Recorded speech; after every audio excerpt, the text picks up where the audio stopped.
value is not exact as we want. And over here, for the case of CAT-HTML2, it takes much more iteration, but it provide exact result. And here you can see with the exact value compared to another case that is an uncertainty problem.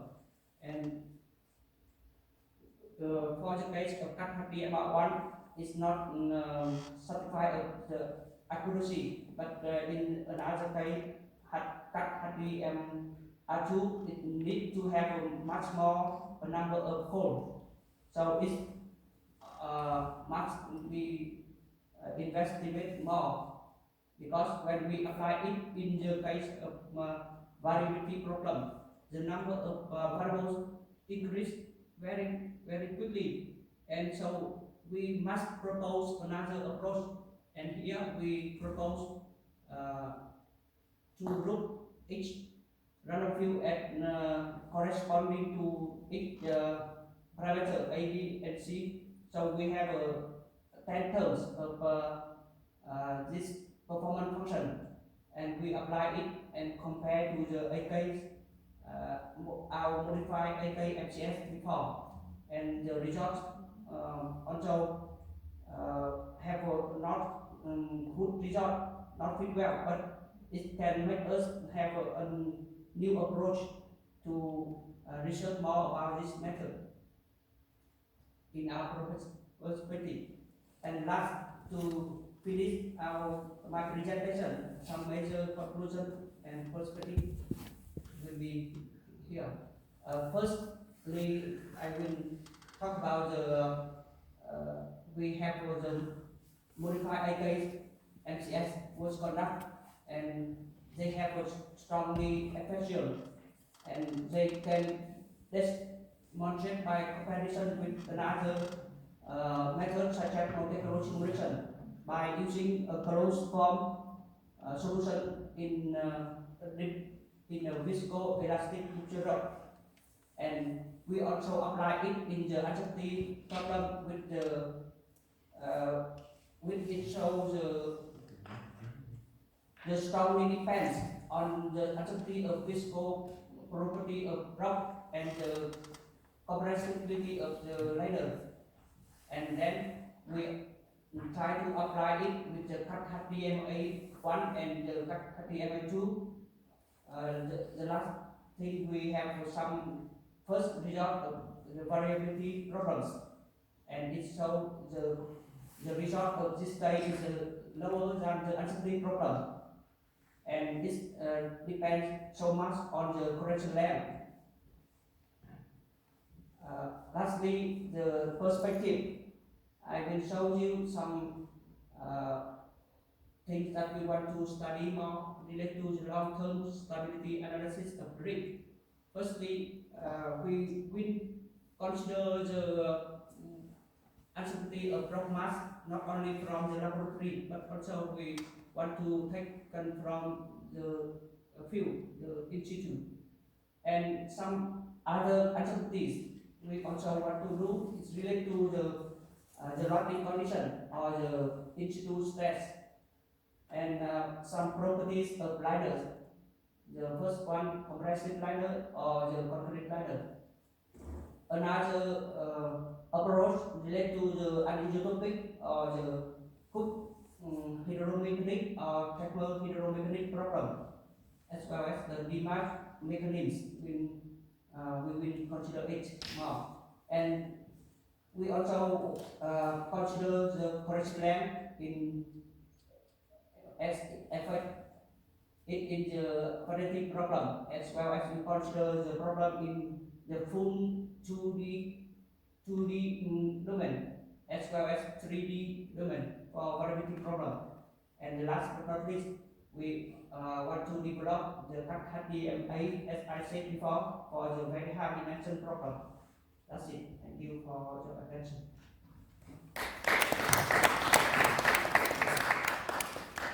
Merci beaucoup.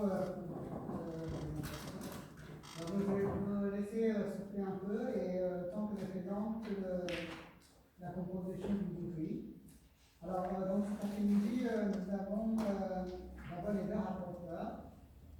juste à ma droite, nous avons Daniel Dias, professeur à l'Université de Grenoble.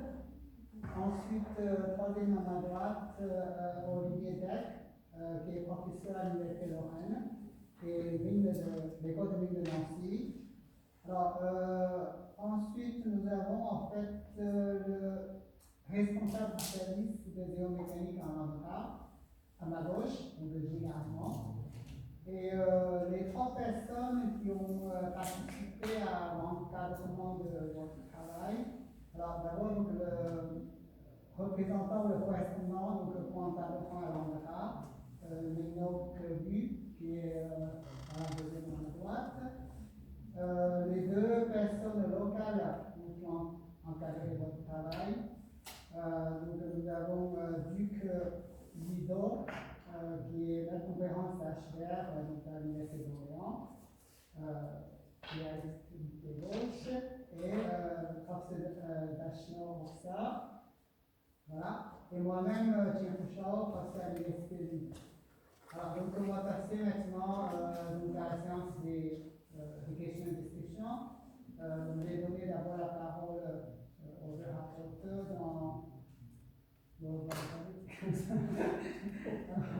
donc, je donne la parole d'abord à Olivier, si je ne me trompe pas, voilà. Thank you. Donc, tu as la parole. So in English, I suppose? Yes, so thank you, Mr. President. And thank you, Mr. Tran, for your presentation. Thank you to invite me for this PhD examination. And thank you to give me the chance to be a reviewer. And thank you to the supervisor for this opportunity. Welcome. So I find that your presentation is interesting and is a good summary of your work. However, I have some questions, of course. So in my report, I wrote that your work has several strengths and several weaknesses. And about one strength, or some of the strengths, are that you study two difficult, two complex domains. So one complex domain is behavior, the time-dependent behavior of geotechnical materials. And another complex domain is reliability study. So we try to do the two together. So it's a hard work. However, during in your report and also in your presentation, it seems to me that you hesitate between two objectives. So one objective is very really operational. So you try to assess the reliability of tunnel or for the contract. Okay? And a second objective is to you try to develop some theoretical and methodological new aspects in order to realize some more effective reliability analysis. So you have these two objectives. And in fact, I don't know, so this is my first question. In your opinion, what is the main objective? With which objective are you the most proud between the two?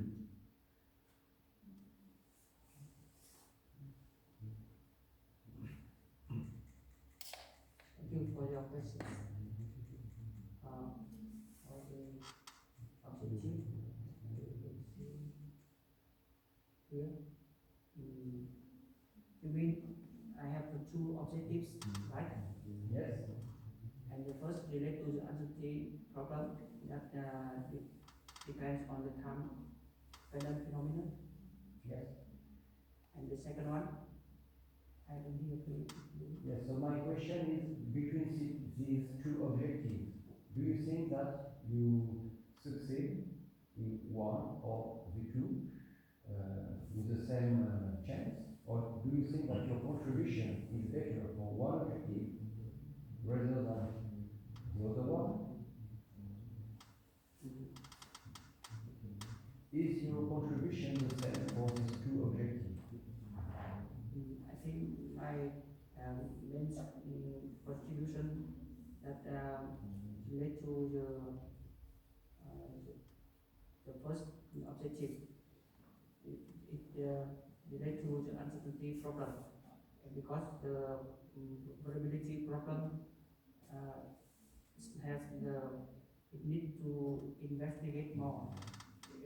As you can see, when the number of random variables is much more than 50, as I showed you in it need to have another approach related to the AK HDMR2. It is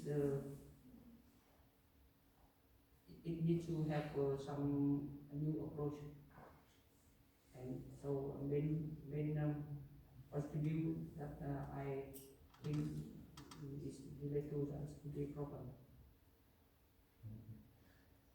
In your manuscript, you explain that your objective is to address the effect of uncertainty. So this is the objective also of this slide. So you talk about uncertainty in soil properties, that there are some other uncertainties. Yeah. So in your conclusion, you say that perspective is to address other uncertainties. Yes? Yes. So my question is, why do you select only uncertainty in soil properties in your work? And why didn't you select some other source of uncertainty? Yeah, I understand. This is so interesting question. As you can see here, I select the first uncertainty related to the uncertainty problem related to the epidemics, and the second related to the space variation. And another approach could be the time variation. I don't take that into account.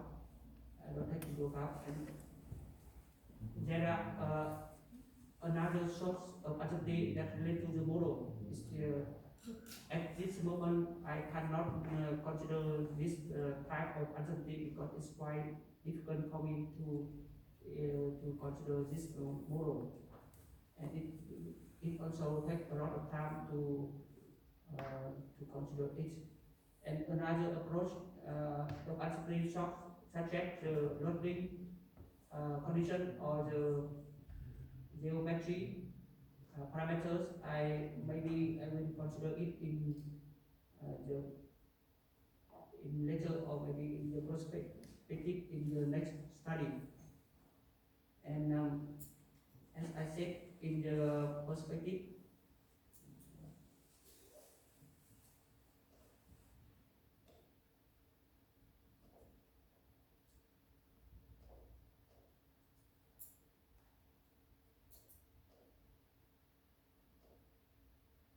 you can see as another uncertainty.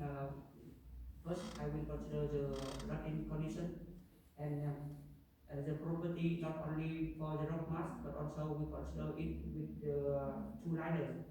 The first related to the compressive layer, and you can see the volume state can change in a different space and in different value. And the concrete liner is the main character of the tunnel, and we consider it by the strength. I consider that as well. Okay, so that, do you think that it's possible to take count also of the model uncertainty? In your work, you address two different models. Yes. One based on Lemay, another based on Berger model. So do you think that it's possible to address the influence of this uncertainty about which model will be the more realistic?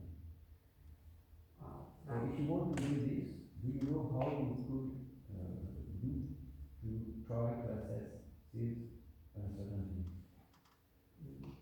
Right, I see.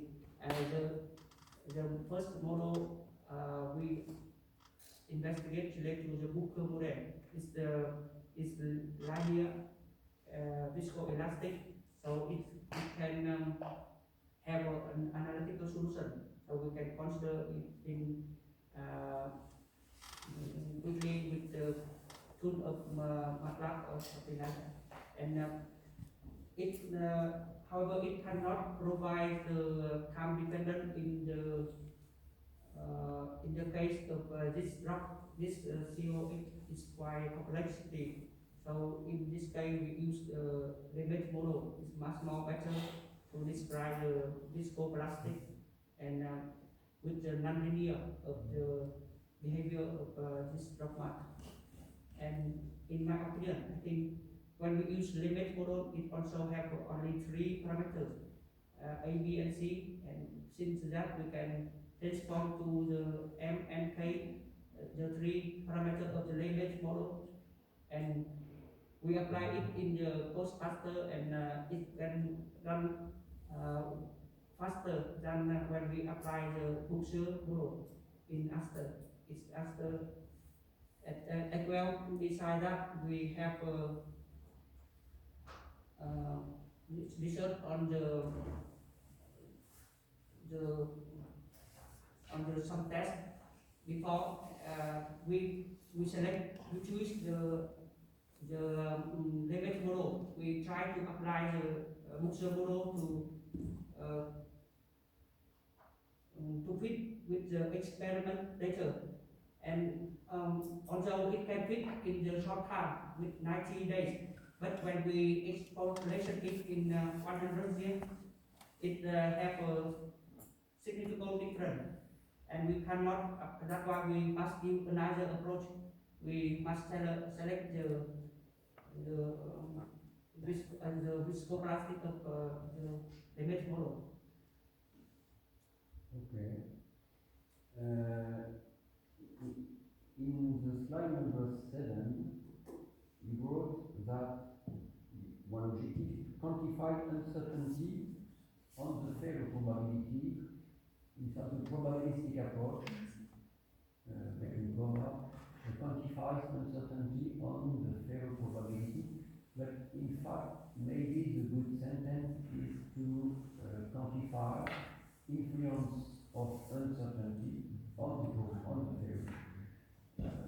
So to assess the failure probability, because if you try to quantify the uncertainty on the failure probability, it means that you try to give a confidence interval of the probability of failure. But here you didn't give us a confidence interval of this failure probability.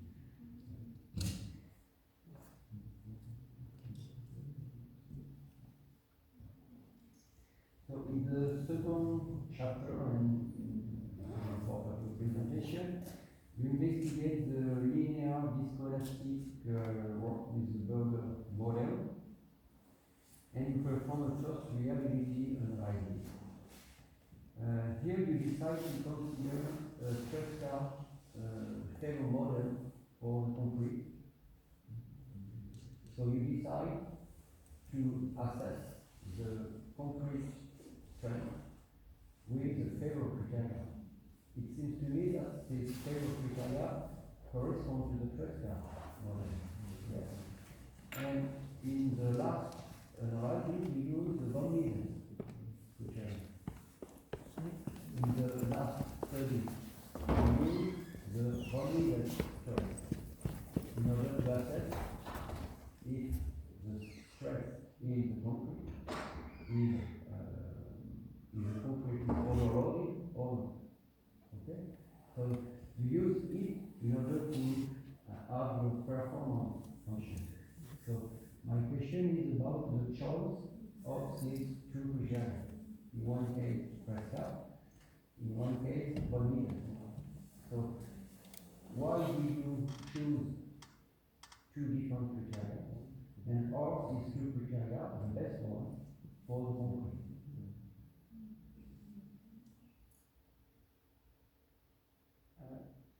Sorry, you mean two types, Prescott and another type? Von Mises. Von Mises. Von Mises, okay.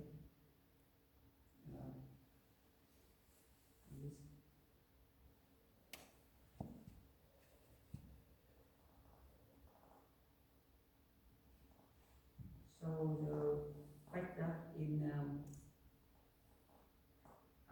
study, I consider the bone pieces, the bone pieces criteria for the concrete liner, and it has some.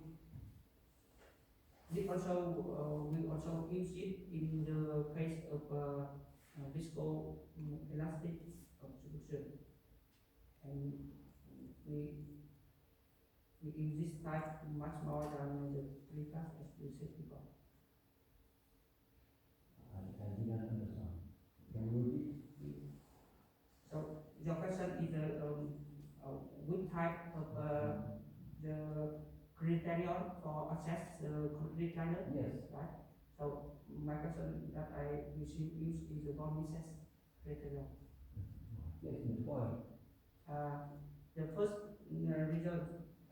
reason we select because it is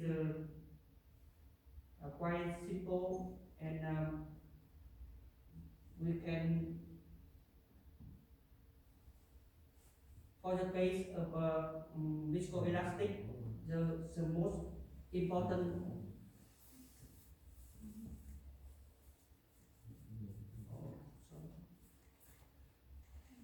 I should show you the here. For the first for the concrete liner, the most important point is close to the hole, and it change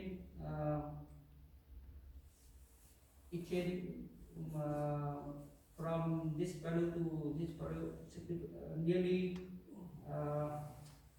in the uniform, and so we select maximum of the bone pieces value at close to the ball inner, and for the case of variability, as you see, it change everywhere. So it's not only in the close to the ball, and we use the maximum of of this this stress in every point that we can have. In your work, you try to assess the influence of different parameters, okay? But you didn't summary all these influences in order to catch which parameter has the most influence. So did you try to detect which parameter has the most influence, and if there are some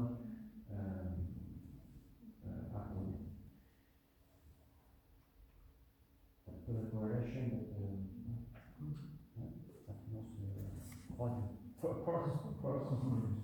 cross influence of parameters. Yes, interesting question. The problem here, we can consider the cross correlation between three parameters in our study by using some.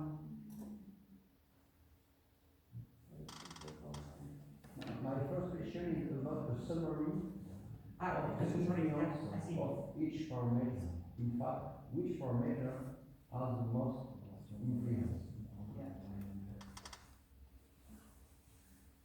Here you can see there are two things. The most important thing that relate to the three parameter of viscoplastic A, B, and C of the rock mass, and the second parameter relate to the compressibility. It means the volumetric strain of the compressive layer. There are two groups. The first group relate to the parameter of the seal shock. The second one is the state of the compressive layer. They are the most important effect to the uncertainty of to the long-term stability of the concrete liner. In your results, you show that it seems to be beneficial to adopt a small excavation rate, because with a small excavation rate, you have a probability of failure which is less than with a fast excavation rate. So I don't remember if the result is in one of your slides, but the result is in the pages 68 to 70. So my question is it logical? Because in my opinion, if you have a small excavation rate, this means that when you will put the liner, the confinement rate will be small. So the load on the support will be greater. So for me, this situation should be critical compared to the other one. Okay, and so the result of the continuum rate has been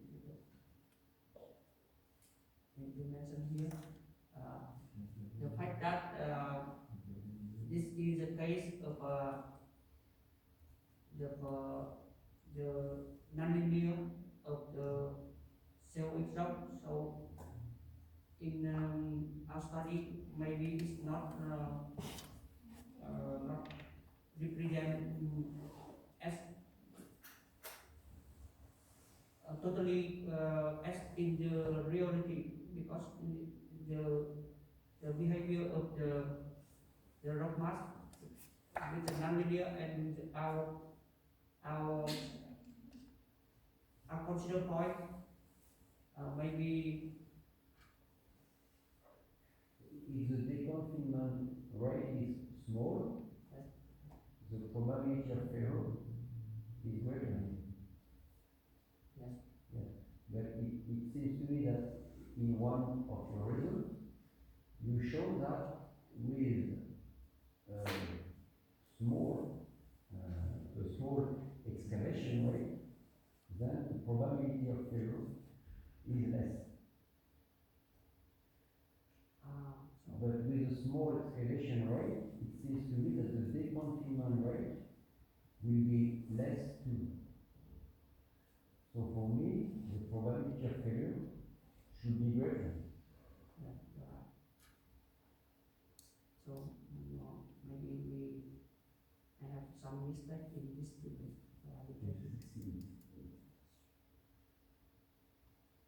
Maybe a mistake, or maybe just the consequence of some choices.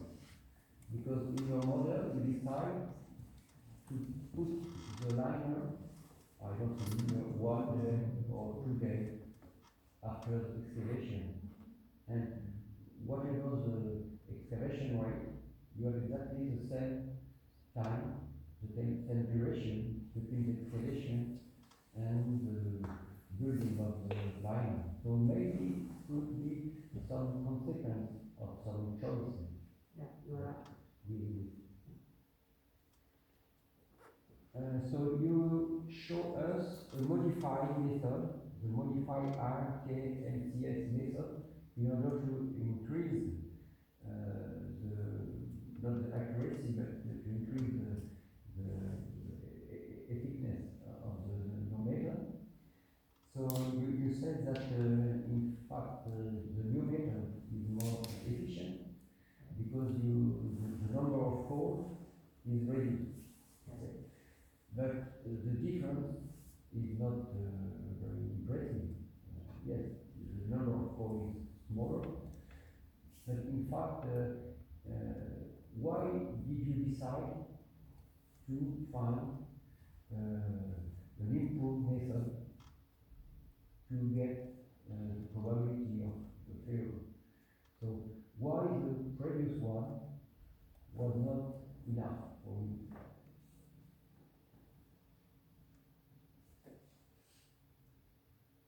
So the initial AK NCS. So here the classical one That two classic one. is less efficient, a bit less. But why did you decide to develop or to test a modified method? I see. I modify the classical AKMCS because it's as I said in the flowchart, it have quite easy to contact with this method. The Monte Carlo is a very well known and creating a career here. Also use the well-known function, learning function. They use the in function, and it can provide the exact value at anti-point, but also it can provide the variance errors in every point. So since we can control the each point, we can have another two conditions. So we modify it with two conditions is much more better because the point that we select is close to the border. It means it can change the probability of value, the size of probability value. So it means it can have a good chance to conversion quickly because in iteration the point has a better than compared to the classic one. So that's why we have a good result compared to this one. And the question is related how do we use this but not use it or another method to modify. It's also interesting question. As I said, this model or this method we try to use since firstly we focus on the local reliability method, but it cannot provide exact value, and then we try to use the sampling method. It's also not making us to solve this problem. So since we use the AKMCS, and we found that there are many researchers so mention this method, and they also propose another advancement or another modified. From the duration point of view, Yes. Is it a significant difference between the two? What is the duration of the calculation for the classical method and the duration for the modified?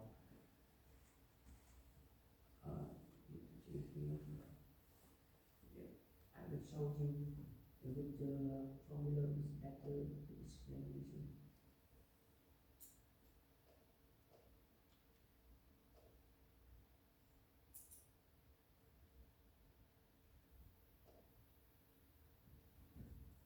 You can see the classical model, the classical AKFCS is only use the U criterion, and they use the next point mass minimum of this vector, and their condition use all points much larger than 2, and the fact that this condition is very difficult to obtain.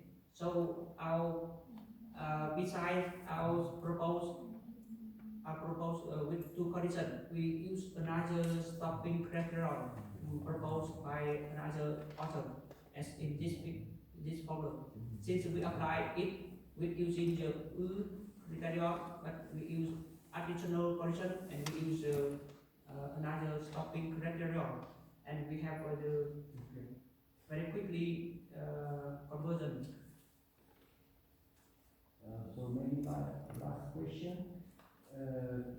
In your final results about the model for ONRA, which corresponds to the case of the unconscious channel, you give fair probability which at last is important, about 1.1% or something like this.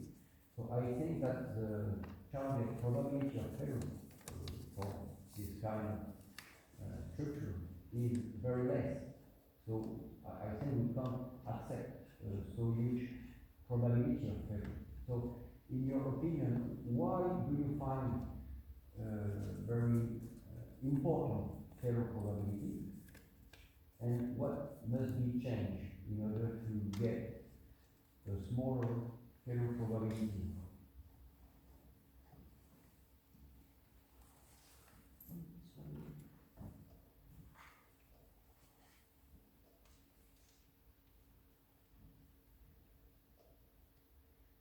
In other words,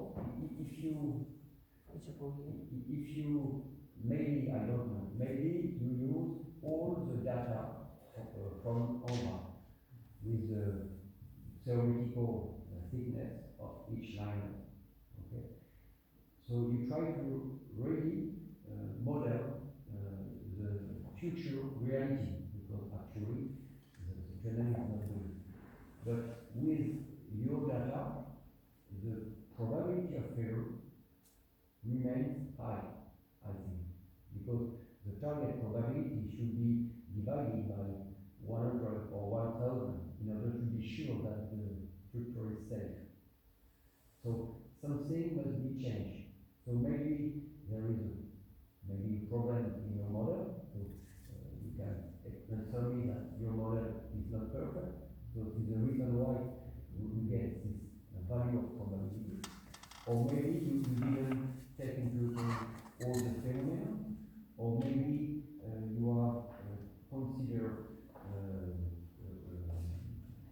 a value of uncertainty with the standard deviation of parameter, which is too large, maybe. So, in your opinion, how can you explain that actually you get this value of probability, of failure probability?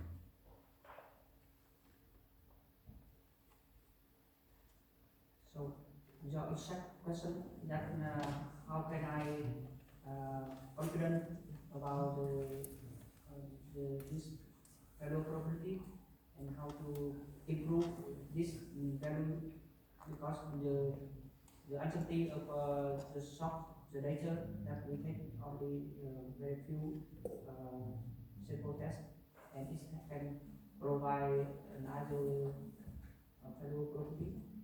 I think the failure probability, the smaller failure probability, I think it is unrealistic for a tunnel with the objective of safety of Andra.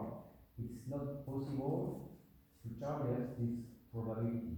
We must target a smaller probability of failure. Okay? So if you get this, what is the conclusion? Is the conclusion that maybe you consider values that are maybe not correct? Maybe we must increase the thickness of the first line and of the second line. Maybe we must increase the compressive strength of the concrete. Something like this, I don't know. So, in your opinion, why do you find actually this great? See the small value, but the small value is too great, too large. So why did you get this? Why did I get this?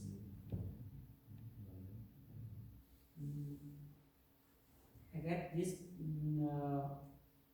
value, for example, in the first page, you can see it is a long process. You can see in each value I got it from many iterations. Here, because the AK, the modified AK MCS is an iterative approximation. For example, you can see for the few iteration is general a lot, and however after 90 iteration, or it means about 150 uh, 110